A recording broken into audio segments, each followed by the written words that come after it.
Let me ask you something uncomfortable. If your income dropped by 40% tomorrow, what would you be more afraid of losing? Your house, your car, or the way people see you? Most people say financial security, but watch what actually scares them. It's not downsizing, it's not cutting expenses, it's not selling assets, it's being seen differently. It's the conversation, the explanation, the subtle shift in how others look at you when you're no longer the high achiever in the room. Somewhere along the line, your lifestyle stopped being about comfort and started being about narrative. The neighborhood tells a story. The car tells a story. Even the job title tells a story you've spent years perfecting. And once you build that story publicly, it becomes incredibly expensive to edit. You don't just own things, you own an image. And image has high-stakes maintenance costs that nobody calculates. You can refinance a mortgage, you can trade in a car, but it's much harder to downgrade a reputation. That's why people will quietly drain their retirement savings before moving to a smaller house. They'll carry crippling stress before adjusting their lifestyle. They'll work jobs they absolutely hate before admitting the image is heavier than the income. The most expensive thing you own isn't your property. It's the version of yourself other people believe you are. And once that version becomes public, you don't just live it, you start financing it. Every decision you make from here on out isn't about what you need, it's about what the successful version of you is expected to do. You are no longer the owner of your life, you are the curator of a gallery you can't afford to close. Reputation doesn't feel like debt at first, it feels like identity. You move into a certain neighborhood, you start driving a certain level of car, you become the successful one in your family, the stable one, the one who finally figured it all out. At first, it feels like a reward for your hard work, but here's what changes quietly. Once people expect you at a certain level, dropping below that level feels like a public confession of failure. It's not just about the money, it's about the social fall. You find yourself unable to switch to a smaller apartment because you know the questions that will follow. You can't sell the luxury SUV for a practical sedan because it will look like something went wrong. You can't take a lower-paying job for the sake of your mental health because your lifestyle already defined who you are to the world. So you don't maintain the house, you maintain the narrative. You don't maintain the car, you maintain the image. And image has recurring costs that drain your freedom. Bigger mortgages, higher insurance, better clothes for the right rooms, the dinners you say yes to, not because you're hungry, but because saying no feels like shrinking. None of these decisions are about utility anymore. They're about continuity.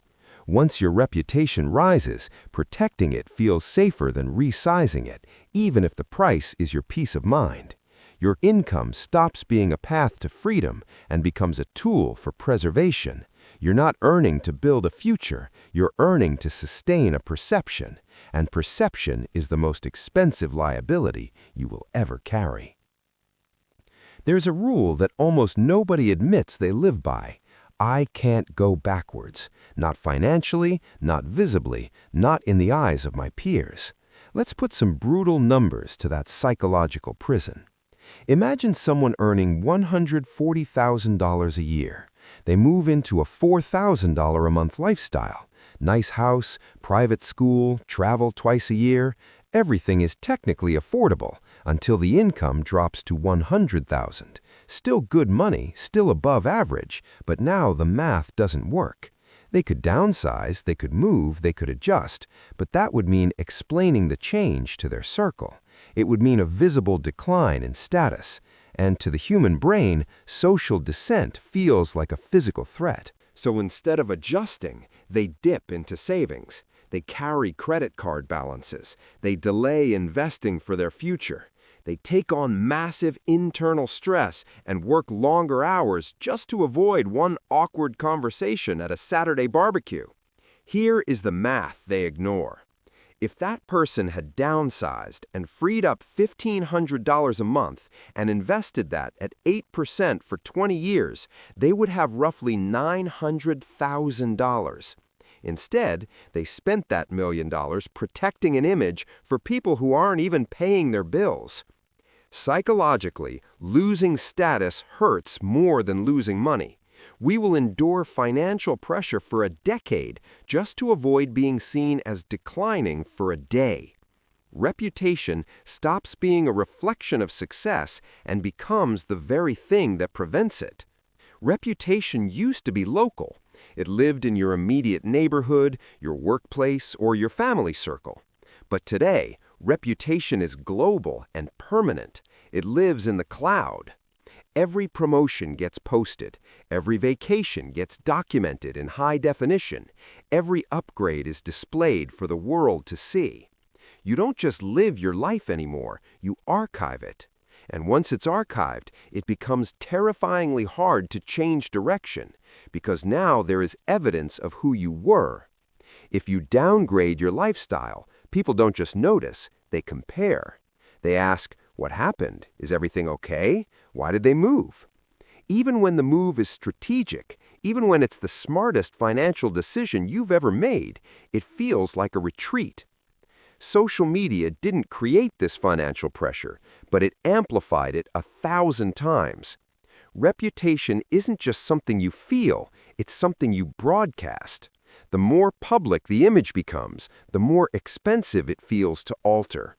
So instead of resizing your life when your income shifts or your priorities change, you resize your peace.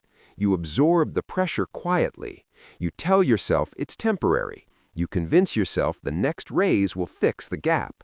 But what you're really doing is defending a public version of yourself that no longer fits. Defending your identity feels more emotionally urgent than protecting your financial margin. This trap doesn't feel financial because it's not. It's personal. It's the cost of being the main character in a story you can no longer afford to write.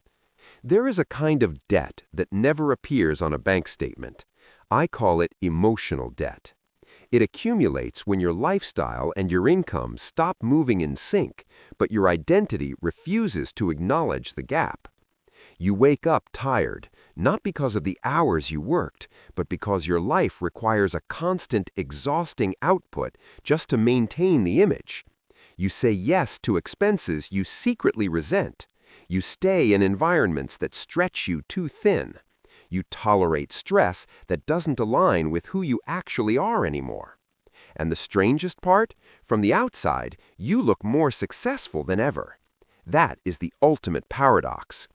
Reputation is a performance, and every performance requires energy, set design, and a script.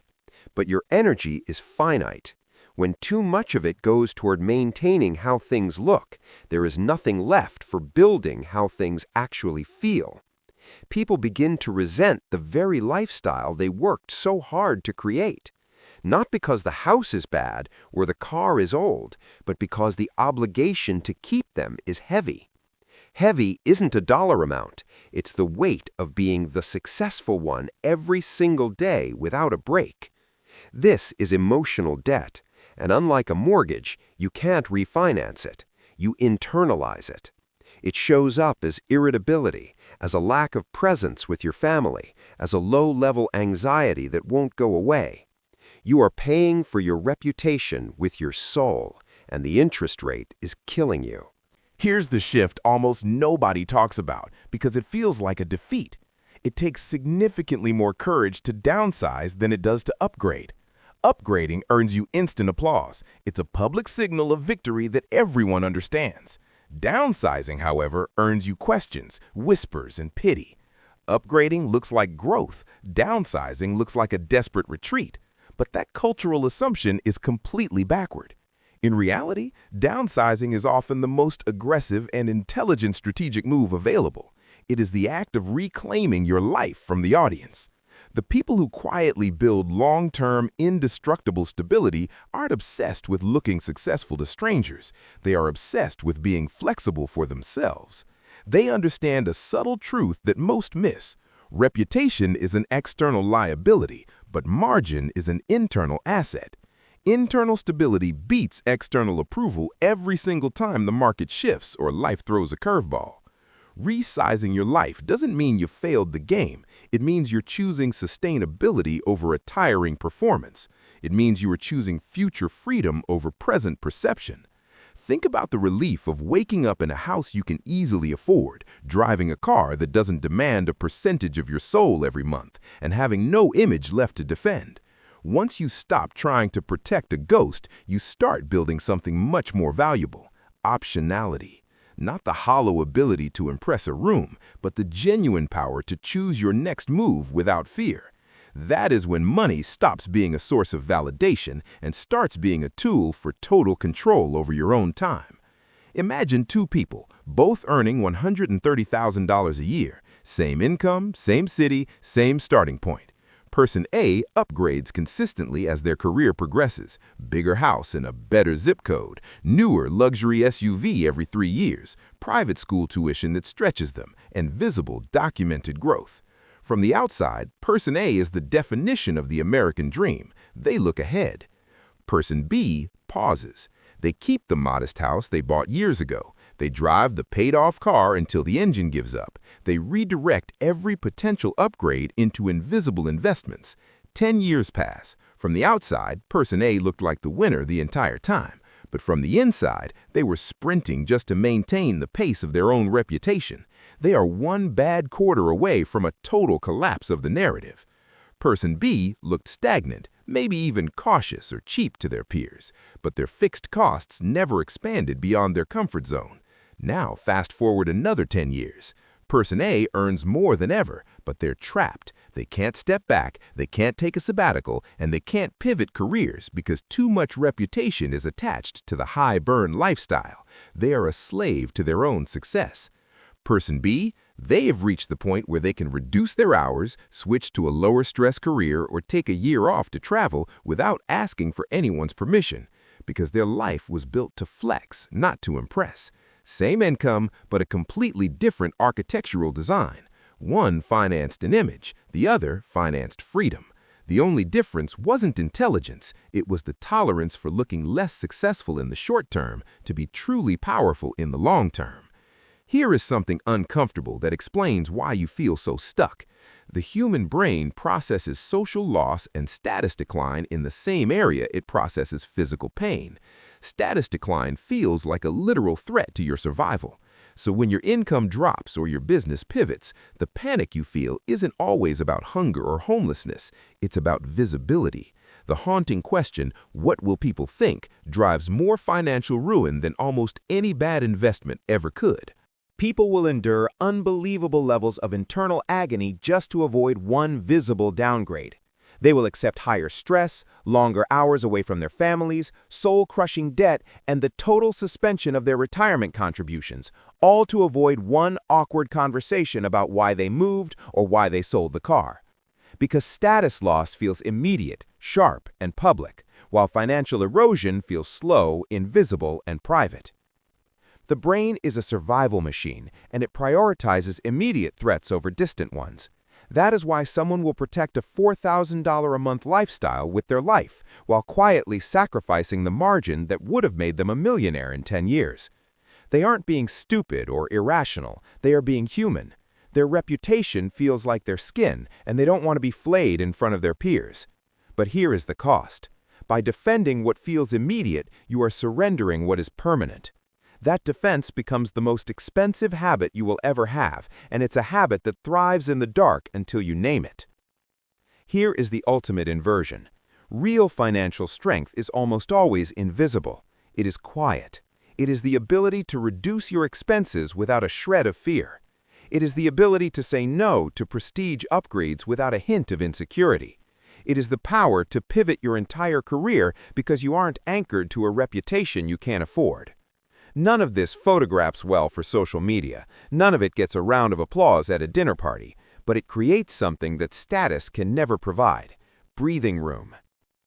When you build your life around reputation, your income becomes a shield. You have to hold it up every day to protect yourself from the judgment of others. It's heavy, and your arm is getting tired. But when you build your life around margin, your income becomes a tool. A shield protects an image, a tool builds a life. The strongest financial position you can ever be in is the one that doesn't need a single word of defense. The quietest success is often the most durable because it isn't performing for an audience that doesn't care about you anyway. The irony is that the people most obsessed with looking successful are often the least flexible behind the scenes. Their bandwidth is entirely consumed by the performance of success. True freedom is the moment you realize that external admiration doesn't pay for your time. It doesn't create peace, and it definitely won't be there when the numbers shift. Freedom starts the moment you decide your internal margin is worth more than their external opinion. The most expensive thing you own isn't your house, it isn't your car, it is the version of yourself you feel obligated to maintain for others. Reputation is a subtle thief. It grows gradually, one yes at a time, until you find yourself feeding a monster you didn't even want.